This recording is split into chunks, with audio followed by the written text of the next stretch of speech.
welcome back to the Antisocial Planet, and today we are watching episodes 57 and 58 of Bleach. And we've been dealing with a lot of fighting between the different Soul Reapers, the captains, the lieutenants. There's a lot going on as people kind of work through their issues. So we did see a little bit of Ichigo versus Byakuya in that, like, we saw them sort of the beginnings of their fight, and also Byakuya alluded to there being some more complex underlying reasons for him allowing, or at least for him going along with Urukia's execution happening, even though she's his adopted sister, and he should probably, like, not just be okay with that happening. We got to see a little bit of that, but we didn't really focus on their fight for those past couple of episodes.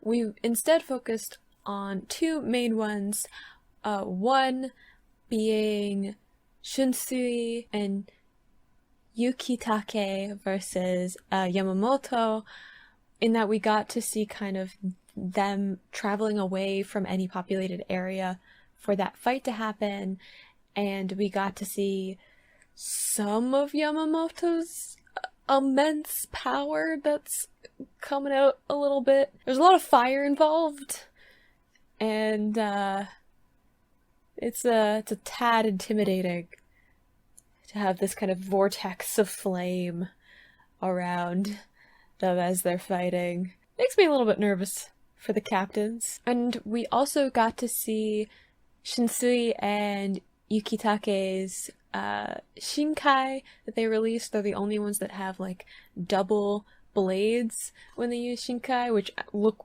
really cool.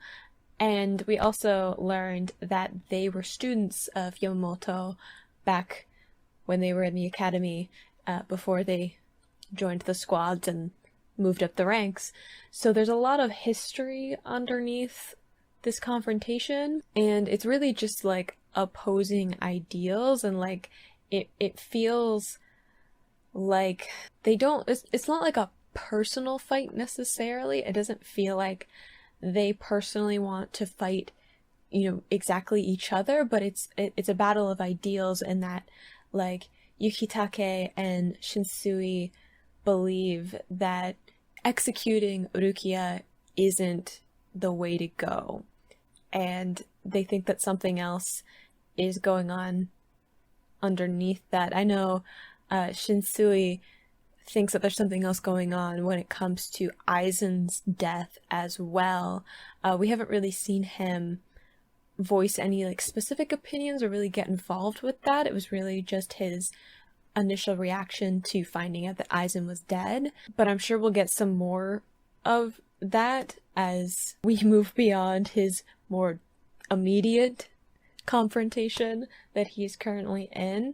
And, you know, obviously Yamamoto siding with the verdict that was passed that Urukia should be executed. And someone did correct me in the comments that Yamamoto himself doesn't have the power in and of himself to rule in favor of Urukia being executed, or like the execution being moved up or anything like that. That is a decision by, like, other people, and he's mostly just enforcing that decision because that's his job, as opposed to, like, passing that judgment himself.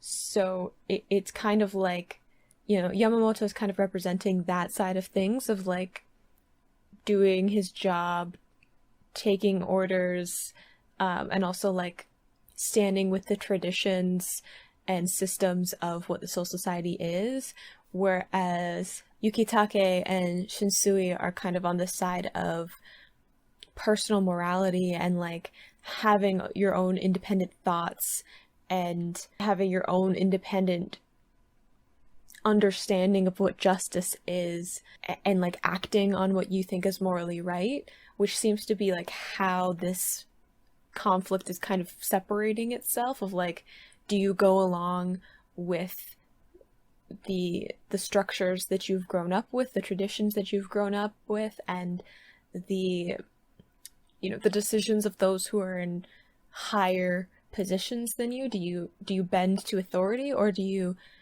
challenge those things because you know deep down, or like instinctively, that something is wrong about those decisions, like within your own morality, your own sense of ethics? And that's kind of where people are separating. So it's more of a conflict of those two things, as opposed to like a personal vendetta, which is an interesting contrast to the other fight that has been going on, which is Sun Feng. I might not be pronouncing her name correctly, and I apologize.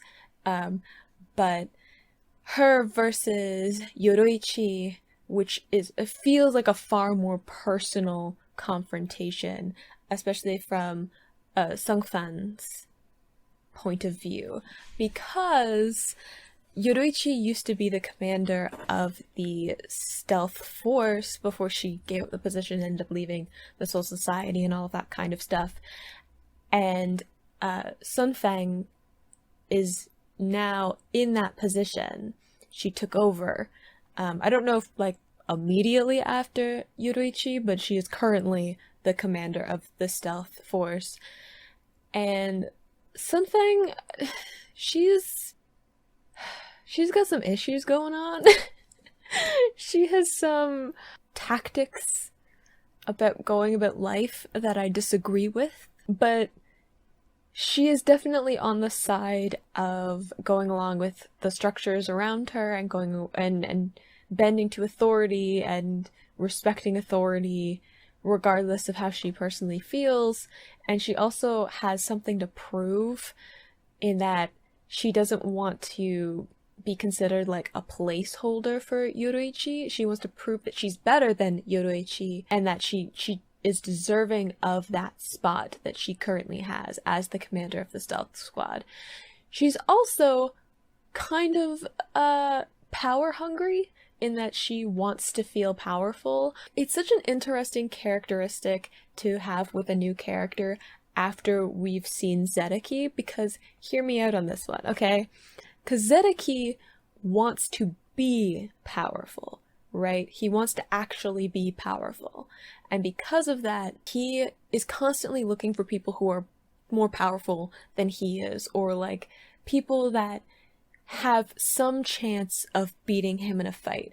If people don't have a chance of beating him in a fight, he doesn't have any interest in them. Zedeki only wants to fight people who have a chance of winning against him, because that gives him the chance to improve and become more powerful, to become truly stronger than he was before the fight happened. Sung Feng wants to feel powerful. So she isn't against picking fights with people who are not as strong as she is. She is fine with picking a fight with someone when she knows she can win, because she wants to feel like she is more powerful, regardless of actually like improving her skill in that instance. I know that she's done a bunch of training, and she obviously is a very powerful person who has like put in the work to be stronger, but you know, she'll fight someone in any context because she sees them as like inferior to her and wants to prove it in that moment. And like that's such a nuanced dynamic to be like, you know, Zedeki, do I like Zedeki? I wouldn't go that far, but I don't dislike Zedeki. Zedeki scares me. He's a very intimidating character. I don't think I ever really disliked him. I think I was scared of him because he was a threat from the beginning to Ichigo and to all of the people that he encountered, because he was very powerful and has this like bloodlust and really wants to pick fights with people. Whereas like Sung Feng, I don't like her on like a personal level, because I don't like bullies. I don't like people who want to feel powerful and therefore are willing to just beat up people or pick fights with people or belittle people in order to feel superior. I don't think she's stronger than Zedeki. I think Zedeki is more powerful and therefore, like, you know, proves more of a threat. But, like, I'm so much more, like, emotionally invested in not liking Zhongfeng just because, that's how her brain works. At least how I currently understand her, and, like, I've only seen a couple of episodes with her in it, so I'm sure there's more to who she is. Like, even Zedeki, like, there's more to who he is than just, you know, constantly going after the next big fight. Like, we know that he's more complicated in that, like, you know, his relationship with his lieutenant and the way that his squad regards him, and even right after he lost to Ichigo, you know, him kind of trying to change the way that he thinks and the way that he regards his Zanpakuto, because he's not against learning from watching other people. But that being said, it does look like we are going to see some more of her fight with Yoroichi and see kind of where that is going, because we ended with it being revealed that both of them know this very complicated technique that's very hard to master that mixes Kido and something else, like, starts with an H. Someone told me in the comments, and I feel bad that I can't remember it. It mixes, like, a couple of different techniques and abilities together, and they both know how to use it, and they're going to kind of show their ability with it. They kind of both powered up at the end of the last episode, so it looks like we're going to see some of that confrontation, how that fight ends. And we are also, it looks from the little preview that I saw at the end of the last episode that we are going to see at least some more of Ichigo versus Byakuya. I am super excited for, because, you know, it's just like there's so much hype for this fight. Like, I just want to see them fight. I want to see how it goes. I want Ichigo to, like, smack Byakuya around a little bit, because I think he deserves it. Just how I feel personally about him at this moment. Maybe we'll look back on this when I've seen, like, a few more arcs, and I'll be like, what a different time. But with that, let's get into watching episode 56. In 3, 2, 1, go.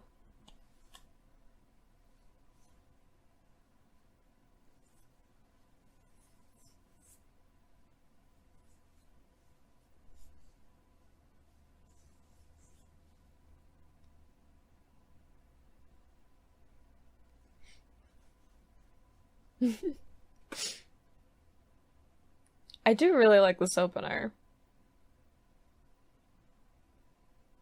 This might be my favorite one so far.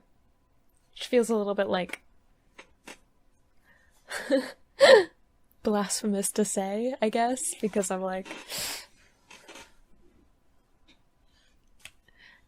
I'm sure they get better.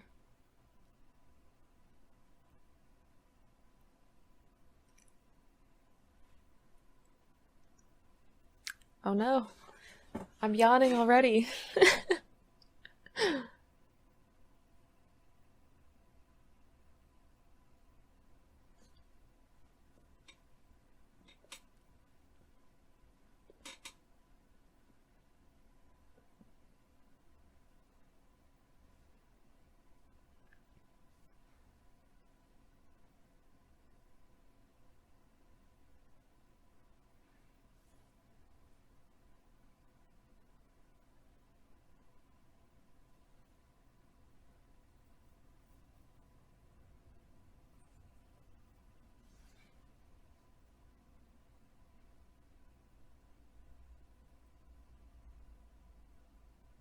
Ooh, I was told that I might need Totoro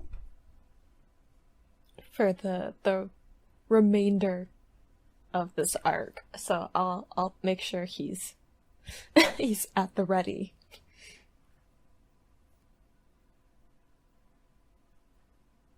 Hakuda. That was the other. Hakuda and Kido.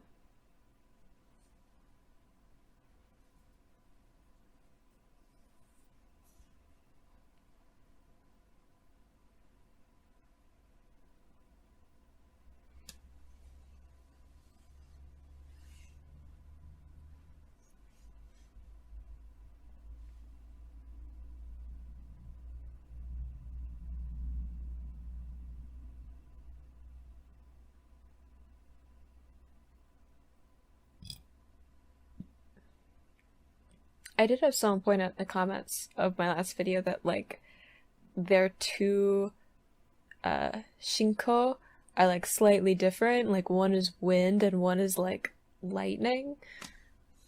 And that's, like, a nice personal touch to the way that they go about the technique, even though it's the same one.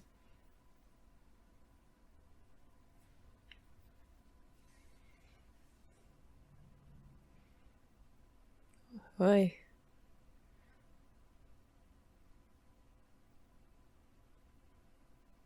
There's like electricity, there's fire.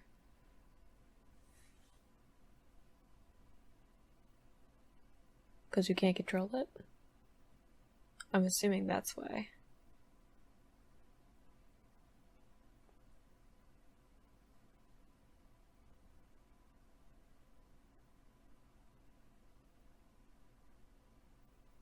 Ooh.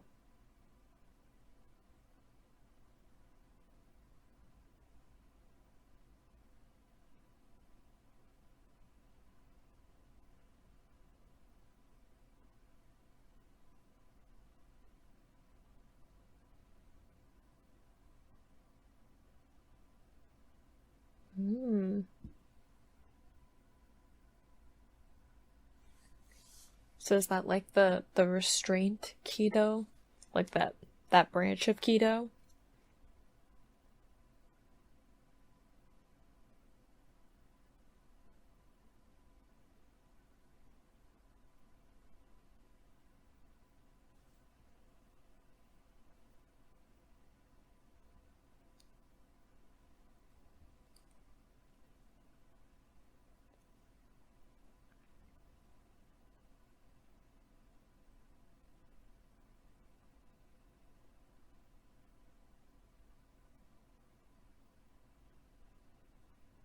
Princess.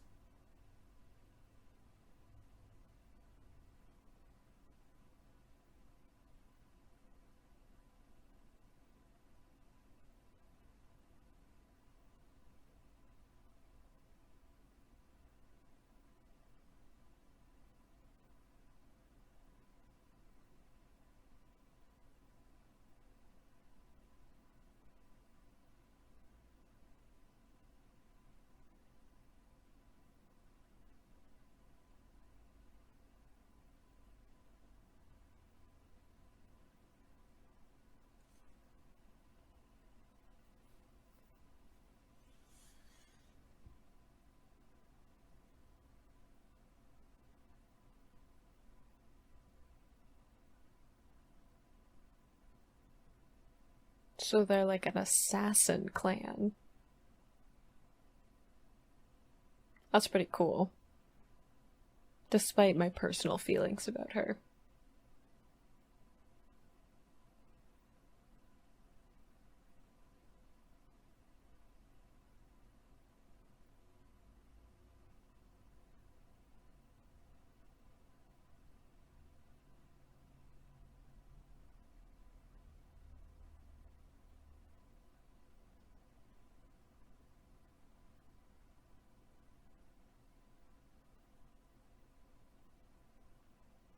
Whoa.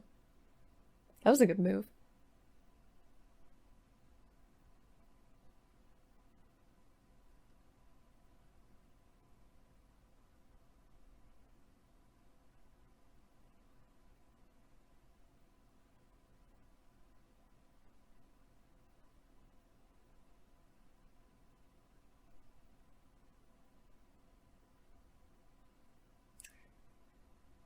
I mean, it probably, if you worshipped her, it probably didn't go over well when she left.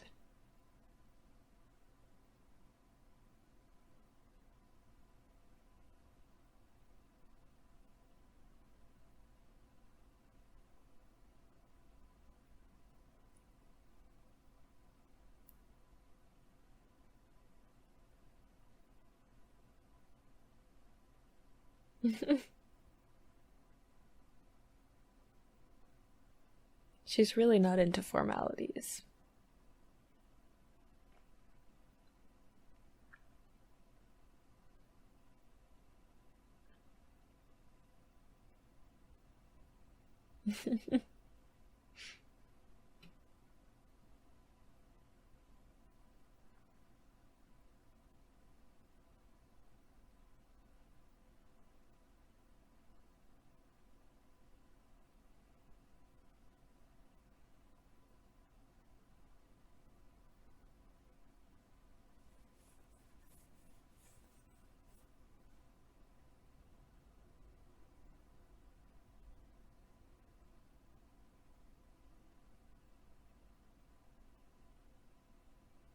I'm really curious to know why Yoroichi left.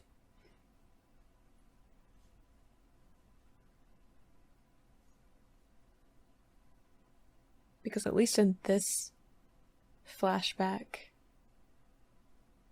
she seems rather content with, like,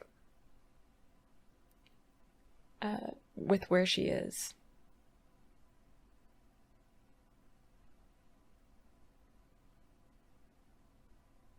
I like the detail of Yoroichi calling her a bee, and she's like has like the like hornet sting thing is her shikai.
It's interesting to see her at this point where she's like, I want to be stronger to protect someone better. Whereas, like, now she's like, I want to prove I'm better.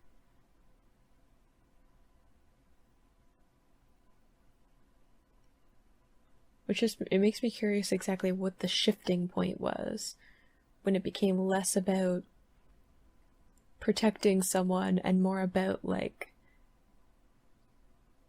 proving herself no matter what.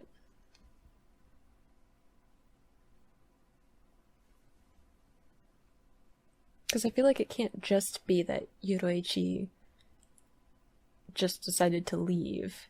Like, maybe there's something in, like, why she left. Or something else happened.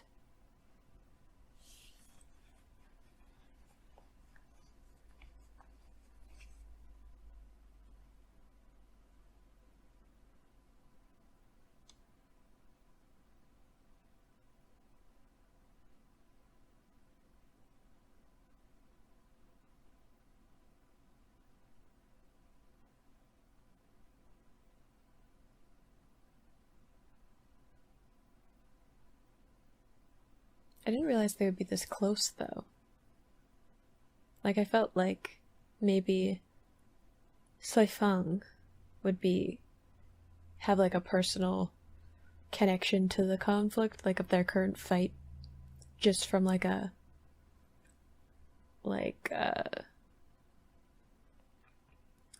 from a I want to prove myself in my position perspective. I didn't expect Yoruichi to also have a personal connection to the fight, in that like they knew each other really well.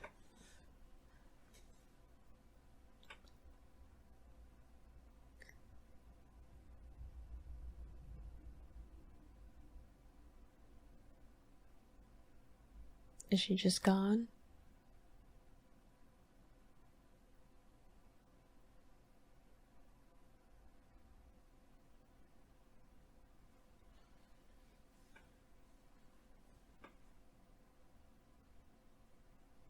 Oh.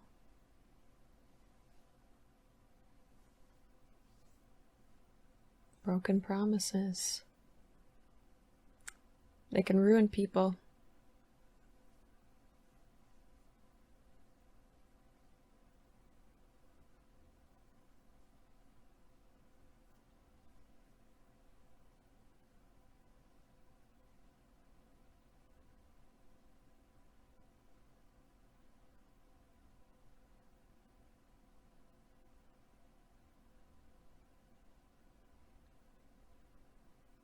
Ooh.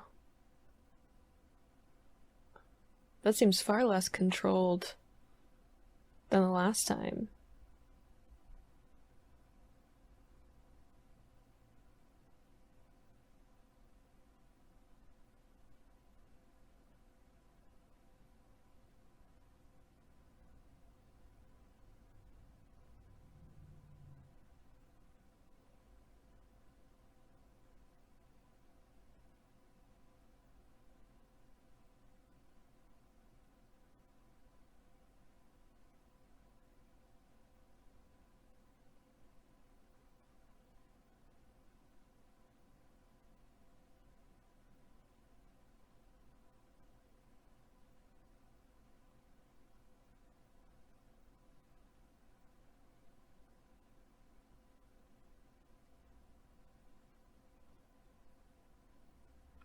I find it hard to be sympathetic to her in that moment because she still kicked that girl in the head for not great reasons.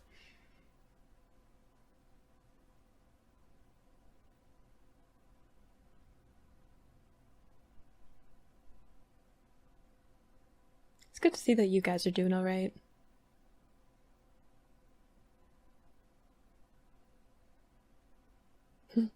Still is the like tacky stuff to stop the bleeding.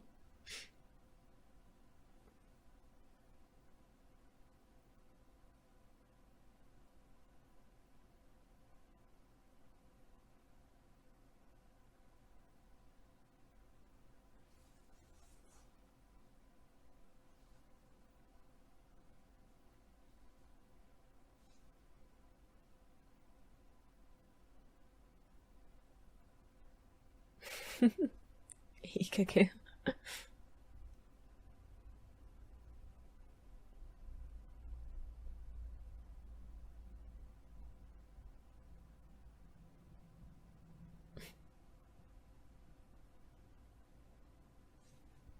I don't know, who's your mother?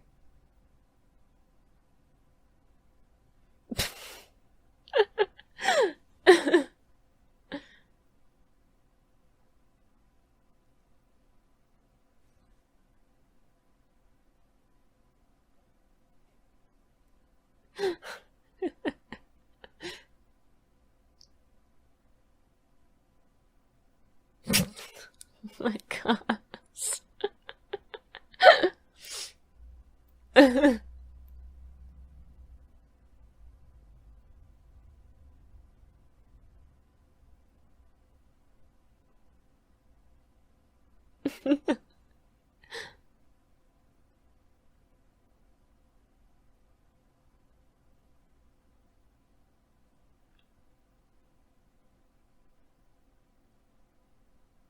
Ichigo. He's got some personal stuff to work through.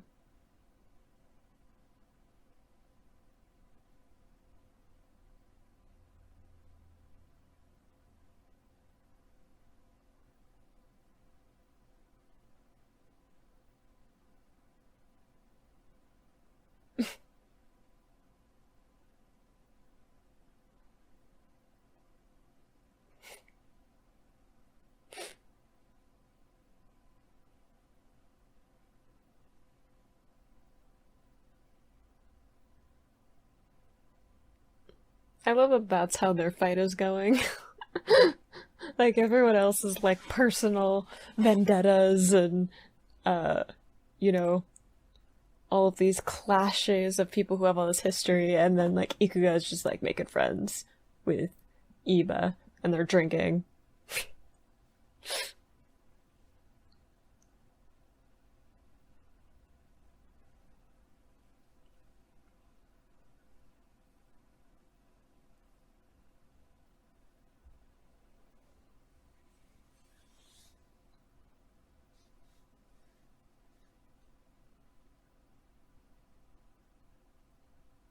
It's a good point.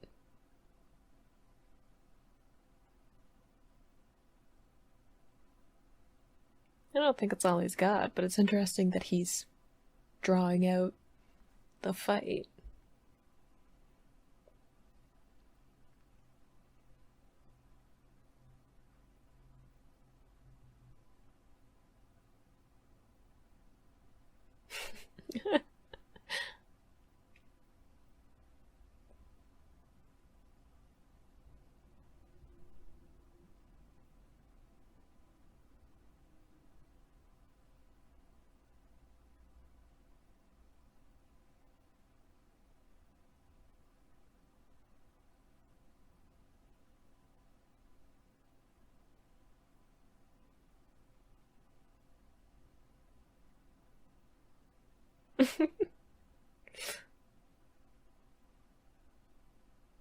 Ichigo's like, just fight me with everything you have already.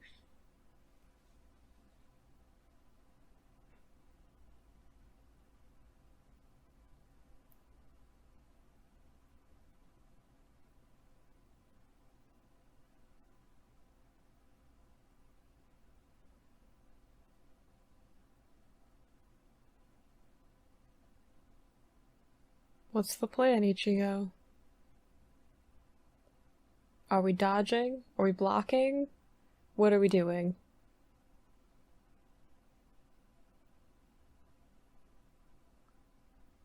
Countering. Wasn't expecting that one, actually. Good job, Ichigo. I don't think Byakuya was expecting it either. That's the attack he was trying to, like, master control of, right? When he was with Urahara?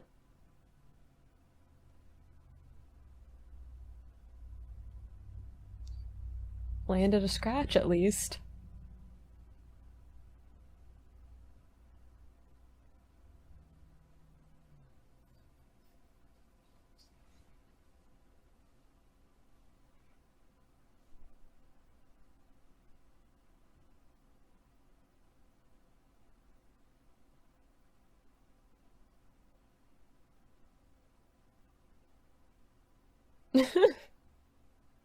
Sure.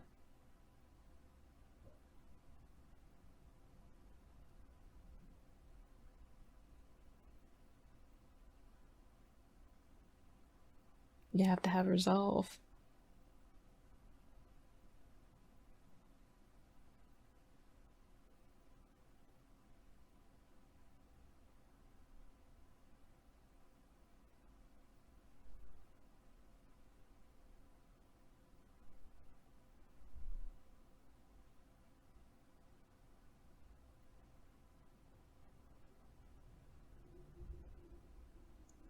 The power of names, right?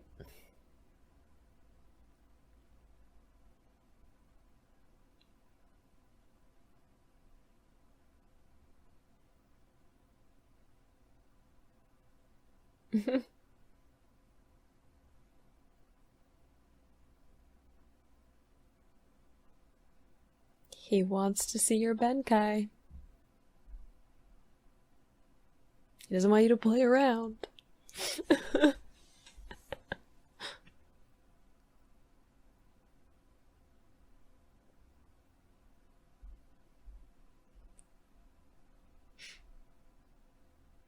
I do like that Ichigo's style is like, we all know where this is gonna end.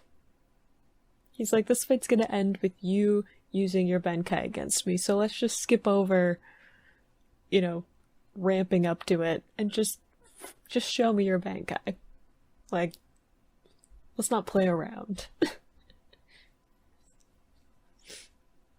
But I think it's interesting that Byakuya seems to be like, just,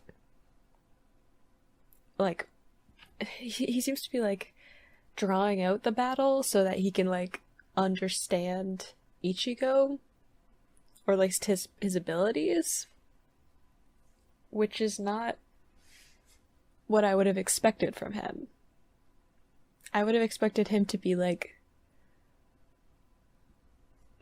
most efficient, as in this, and like just finish the fight as soon as possible, especially to like go after Rukia and Renji. But it seems like he's being more analytical about it.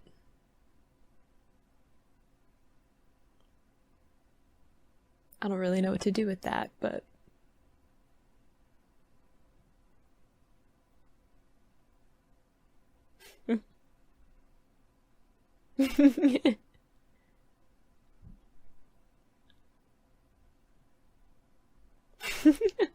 well, I wasn't expecting for there to be so much history between Yoruichi and Soifang, of them like actually knowing each other in like that close of a way. I thought that they would like know each other in more of like a passing. Yoruichi was like someone of like the status, and like Soifang might have been like, okay, seeing her and knowing of her, and then eventually replacing her, and that would have been kind of the connection of like I was saying before, of like Soifang wanting to beat Yoruichi as like a way of proving that she deserves to be in the position that she's currently in, and that she is like a worthy successor. And instead we got this more like sisterly bond of kind of Soifang kind of worshipping Yoruichi and looking up to her a lot, and Yoruichi seeing the potential of Soifang and wanting to cultivate that, train her, take her under her wing, and kind of allow her to grow that talent.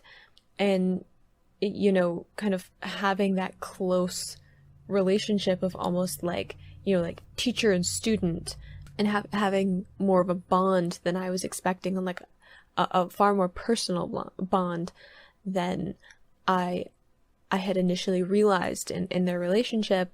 And then of course Yoruichi disappearing, and in Soifang's perspective breaking a promise to her, kind of started Soifang down this like spiral of like becoming who she is becoming, because she was so angry and vindictive and like let it fester.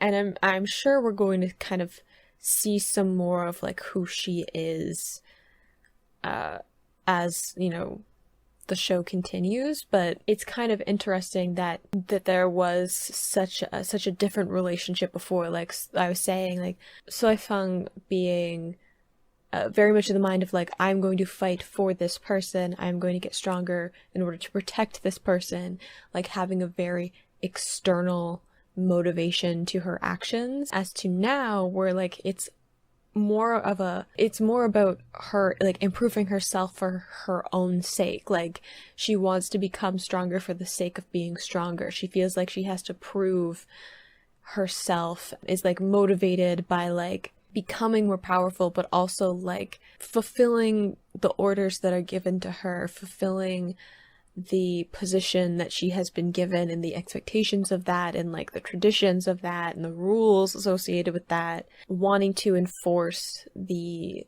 structures and the tradition around her. Even back then, she was very like tradition aware, and that like she was told, this is who you are. Like, you are someone who protects Yoroichi. Like, that is your job. That is who you are. This is your new name in order to fulfill that role. That's just like the world that she grew up in, was like being told who she was and like who she was going to be. And then Yoroichi leaving like broke that identity, right?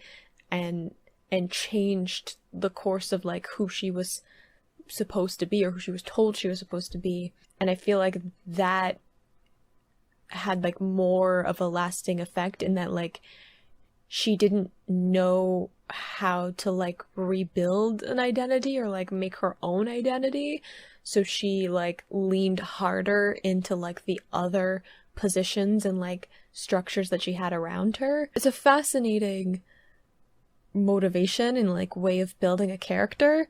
I think understandable way of like showing how her motivations work. Doesn't mean I have to like her though.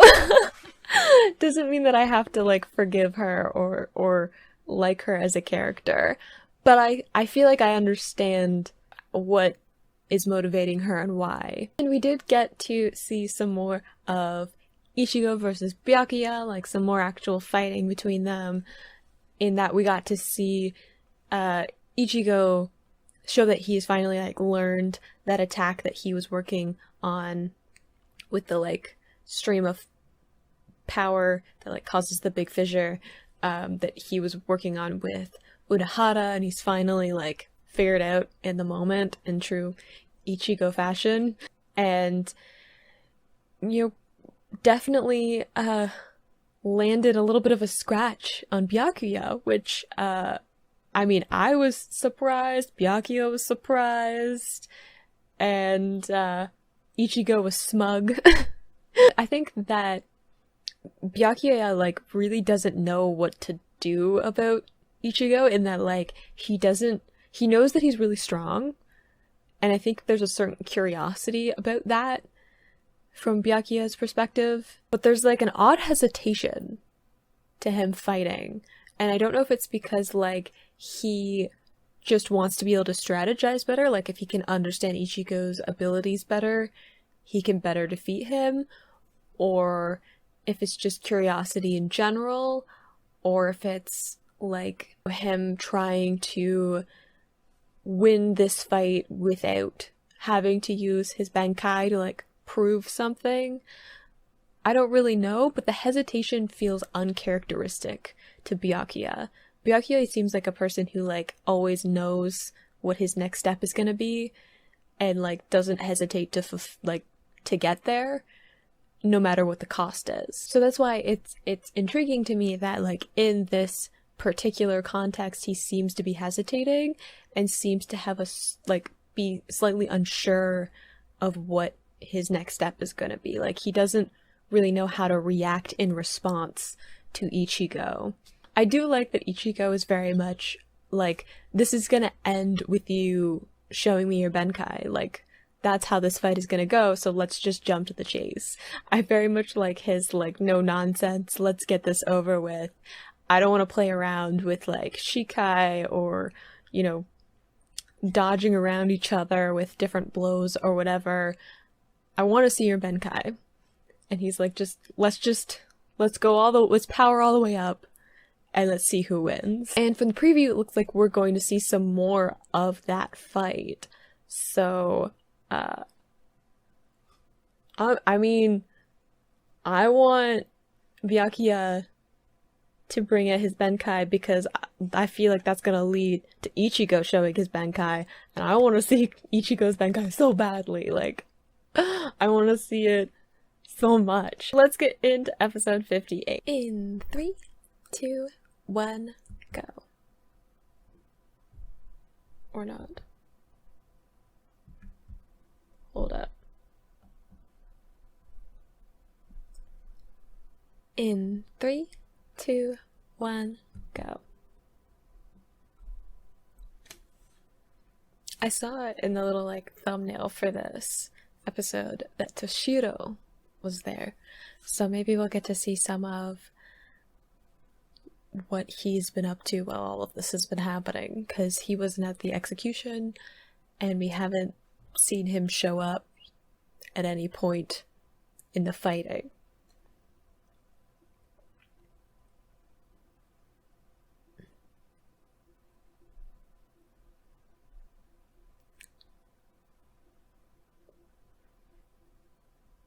I really hope we get to see Ichigo's Benkai in this episode. I don't know if we will. I might have to wait still, but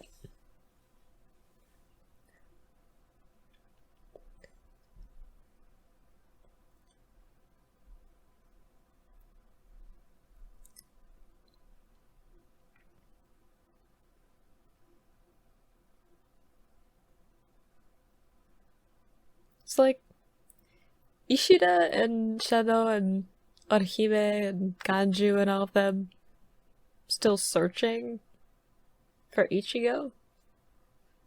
I guess not, because Zedeki's lieutenant was like, Ichigo will be like at where the execution grounds is, right? So, what are they doing? Are they with Renji and Rukia? Like I said they were gonna be? Because we haven't seen them in a while. Are they fighting other squads? I don't know what the rest of the conflict is like.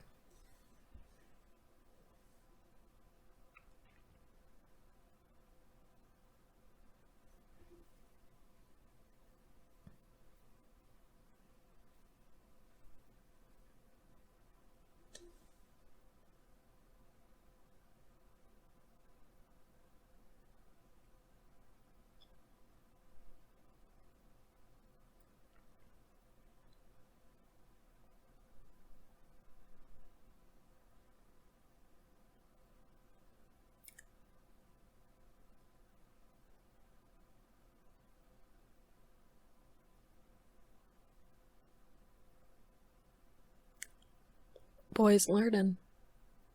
Getting better at stuff. It's not just swinging a sword around like when we started. I mean, he's sort of just swinging a sword around, but like he kind of knows how to use it now.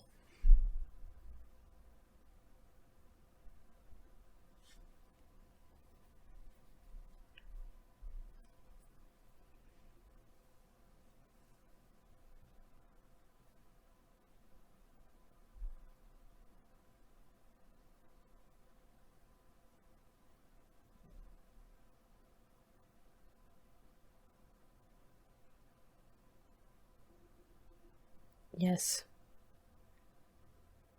Seriously fight each other. Wow, they really beat up that ground, didn't they?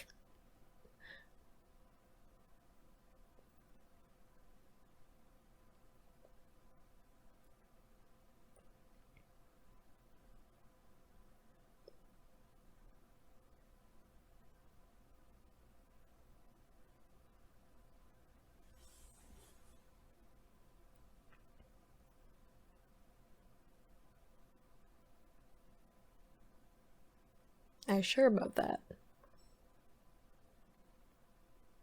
Don't get me wrong, it's intimidating and impressive. But I feel like Ichigo has some tricks.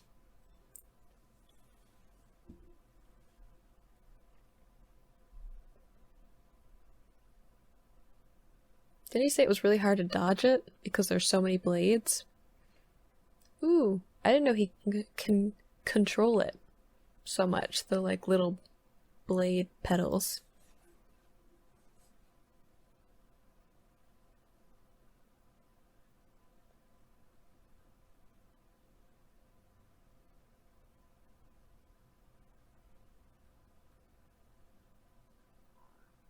Like, I didn't know he obviously he can control it, but like I didn't know he could manipulate them into like certain shapes as opposed to just like the sheer number of them.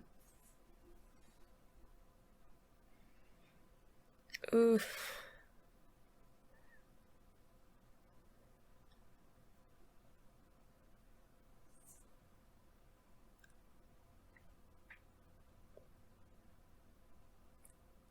Yeah. Billions of blades. I mean, Renji stood up after it. He didn't do well after, but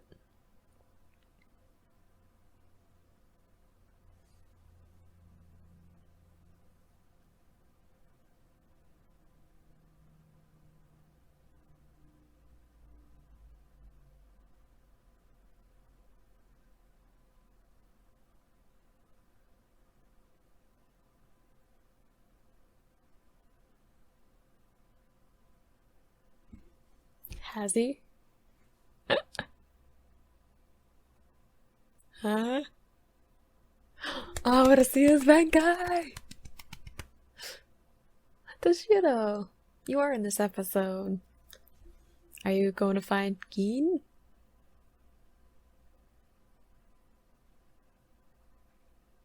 Ooh. She's been through a rough patch.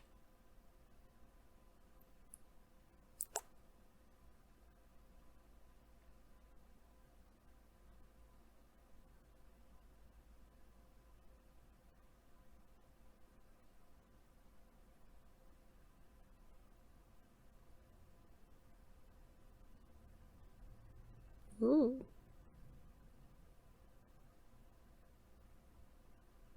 I didn't know he could do that.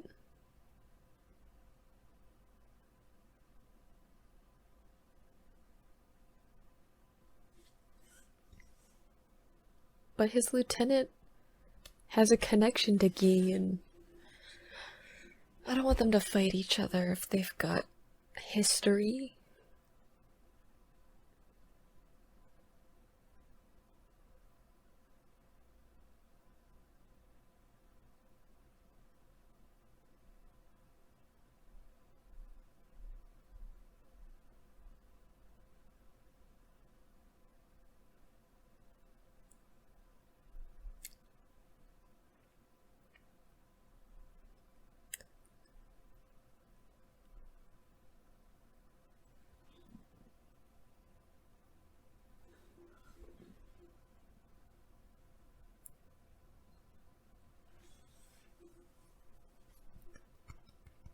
Yes.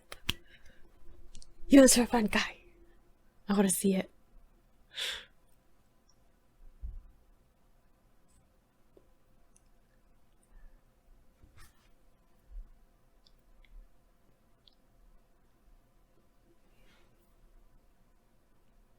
What's it gonna be? The gang! I was just asking about you guys.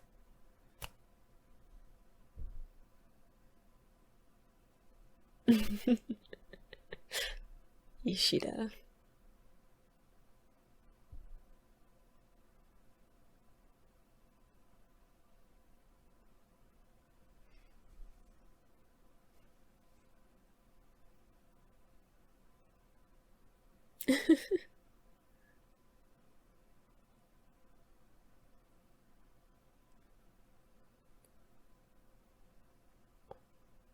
What are we talking about? Hey, don't say that like my boy Shadow isn't actually really smart.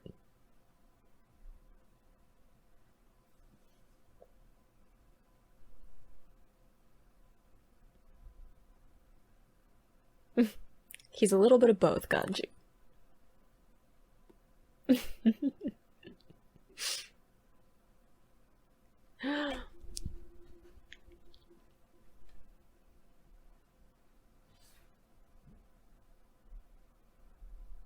I want to see it so bad.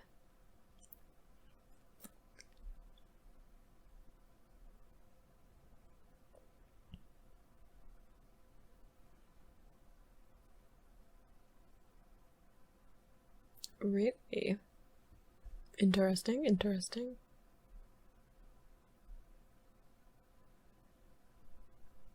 Mm.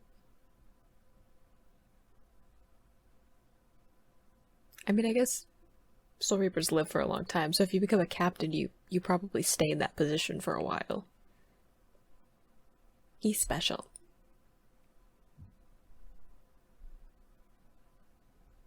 Mm.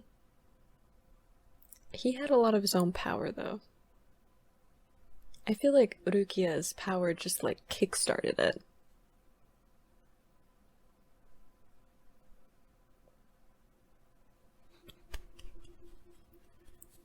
Yes, show me. I want to see it.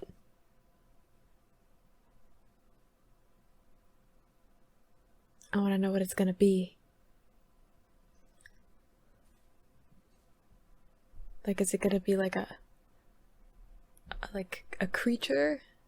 Like, Mayuri's was? Is it gonna be like a weapon? Like Pyakia's is?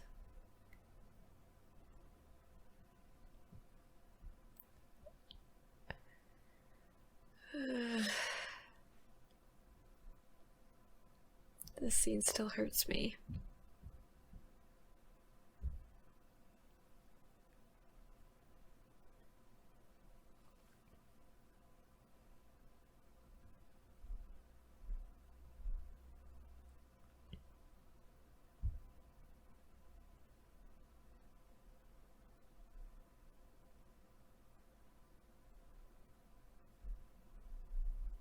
This piano is really pretty, though. It's a little distracting to me.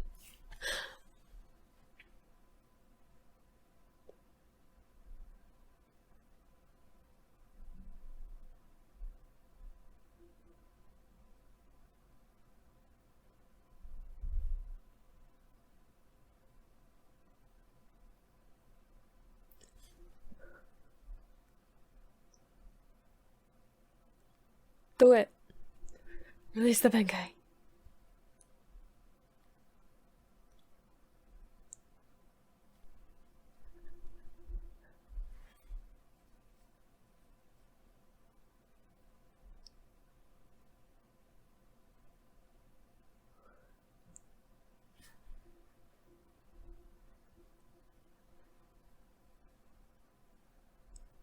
Ooh.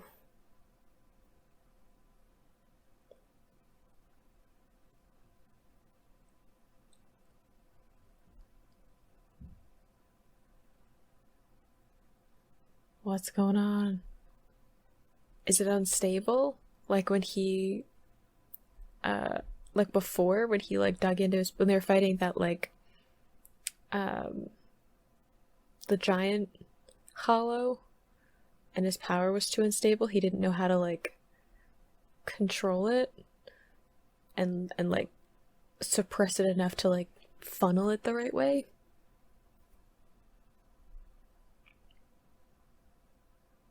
Is his Benkai gonna be something like a hollow or related to it?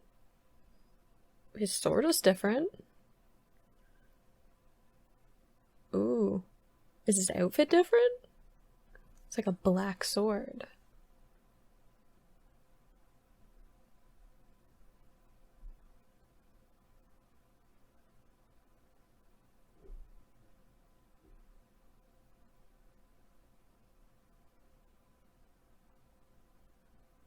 Is it though?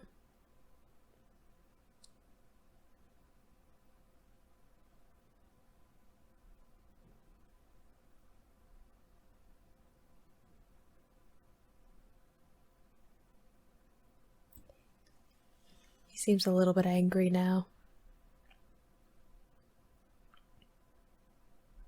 Byakuya does seem to hold tradition and honor. Ooh! Very highly. Ichigo is speed.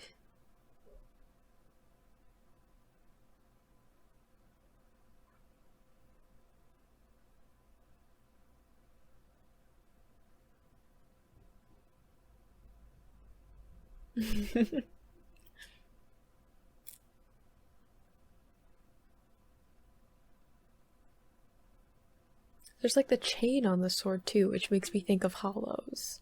Or at least like spirits, when they have like the chain that like links up. Oh, you're up and escaped from your little hospital bed, even though Toshiro put the barrier up. You probably should be running around. You've just healed from getting smacked around quite a bit.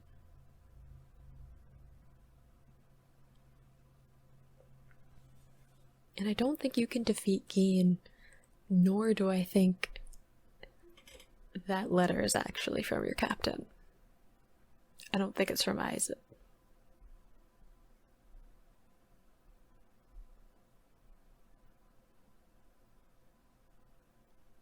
I understand that she wants to like hold on to everything, like every bit of Aizen that she can, right? Because she kind of worshipped him.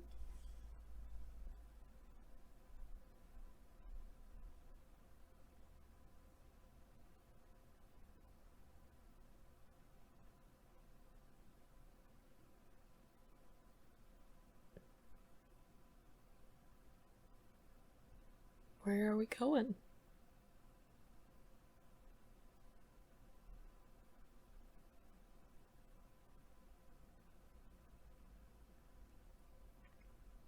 But is there someone inside?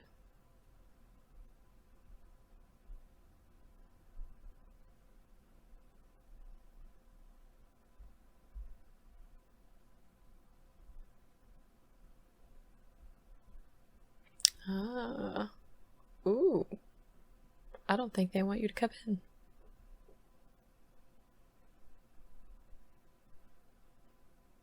Aren't the Central 46, I feel bad that I can't remember the number because it was literally right there. Aren't they the ones that are like actually in charge of executions and stuff? Oh wow, so there's a few stairs.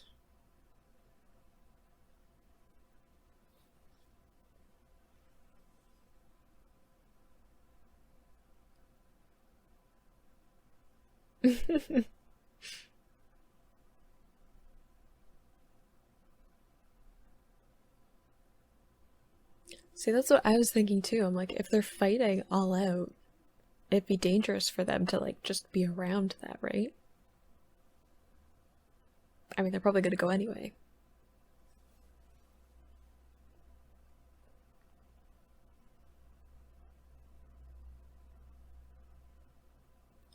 So, Zedeki's lieutenant's probably already there, right? Like, is she just chilling? Watching it unfold?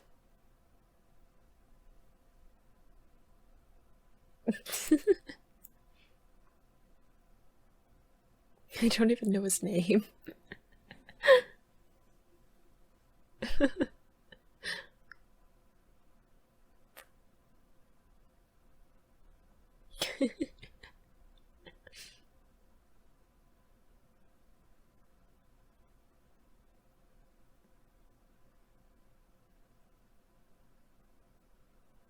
No one remembers his name. I didn't even remember his name. Poor guy. So, is Ichigo's Benkai partly like him? Because his outfit changed. He's got the like coat now.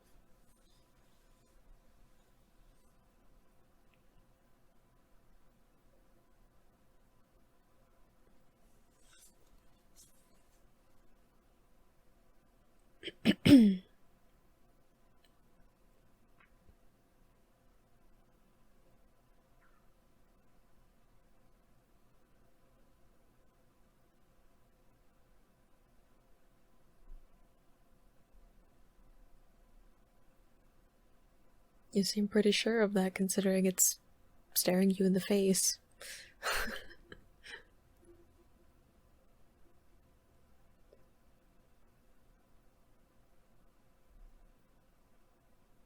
I think he'll prove you wrong.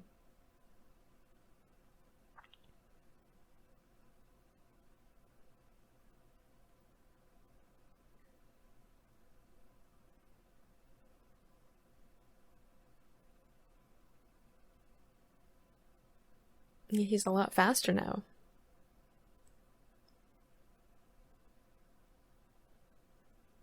Wow, a lot faster.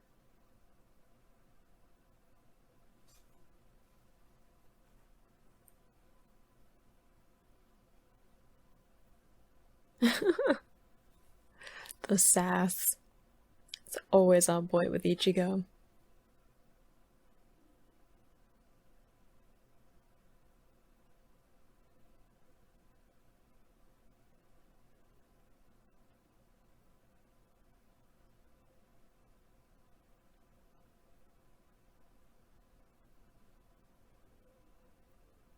Oh, so if he has kind of that source of control, he's faster. Still, Ichigo's making him work for it.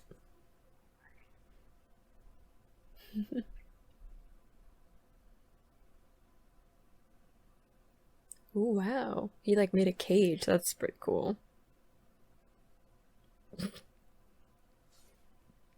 Didn't last though. Ichigo did that one-handed too.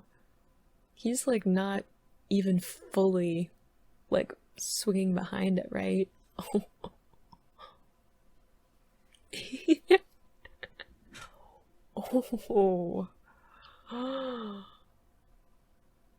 Ichigo.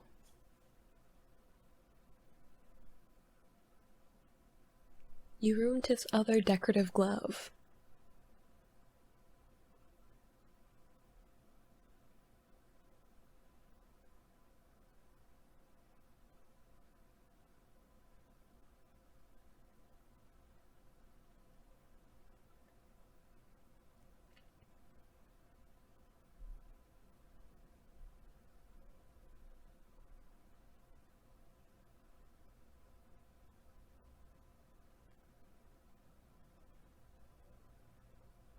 Oh dear.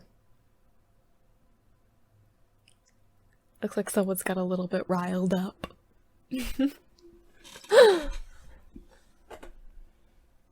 uh, I'm so proud of my boy Ichigo. Making Byakuya work for it.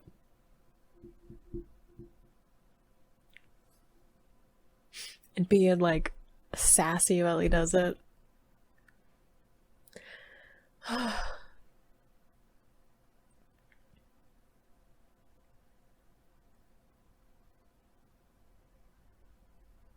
do think it's interesting that Ichigo, his Benkai, like, obviously is the sword, but like, his outfit also changed, which we haven't seen with anyone else's Benkai, which makes me think that there's another layer to it.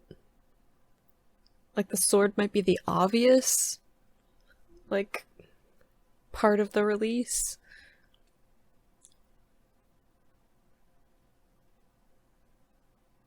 Because I don't feel like the show would do something like change his outfit just for like aesthetic purposes. Like the only other person whose outfit is changed when they power up like that is Ishida. When he took off the glove and like his whole outfit switched up.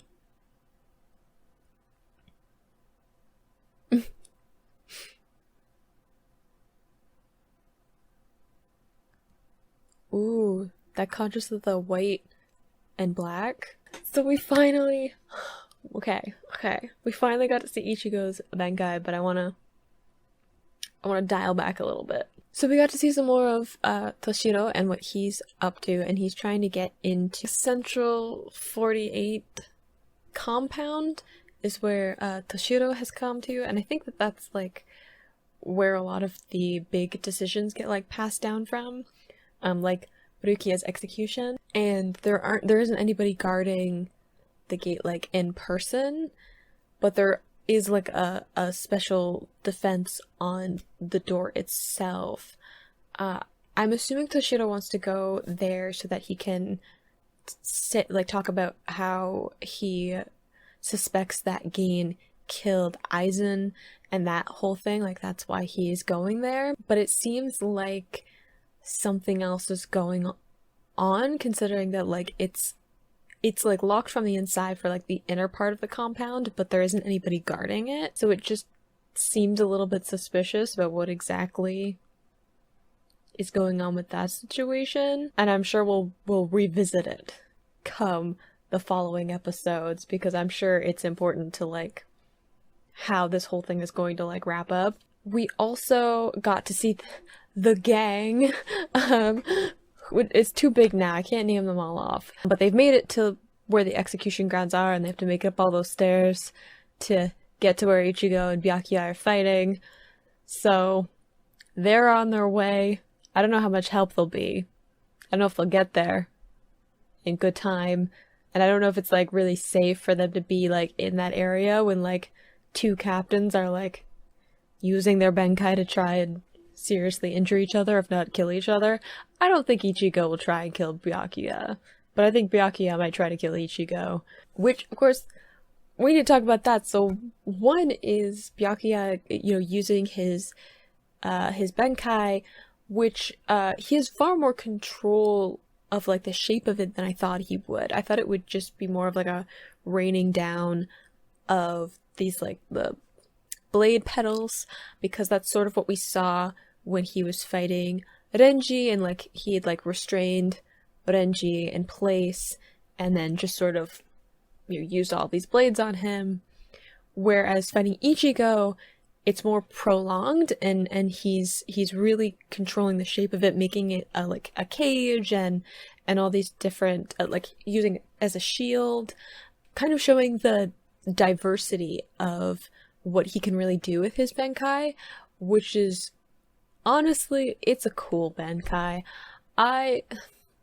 Even when he just used the like scatter thing for his Shikai, I was like, well, that's pretty and terrifying, but I kind of like it. And I'm like conflicted about the whole thing, because I'm like, I like your Zanpakuto, but I don't like you. It is a very like versatile Benkai that he has, and it's also quite pretty, which is just, it's aesthetically pleasing and it's also versatile, and I like that, but I don't like Byakuya. It brings us to Ichigo, who not only shocked Byakuya for having his Benkai, and shocked me a little bit, because quite honestly, I did think that there was a bit of a chance he hadn't actually figured it out before he got there. Like when he was using that like beam of energy of soul pressure that like he channels through his Zanpakuto, he hadn't figured that out until he like he used it against Byakuya, and he was like, I just figured it out right now. I knew it was a thing I could do, but I never figured out how to like actually control it until right now. So I knew that there was like a possibility that he hadn't figured out his Benkai yet, but he did, so round of applause for our boy for actually figuring something out before he was faced with a huge fight. It doesn't happen often. He has like this black sword, which is also pretty cool.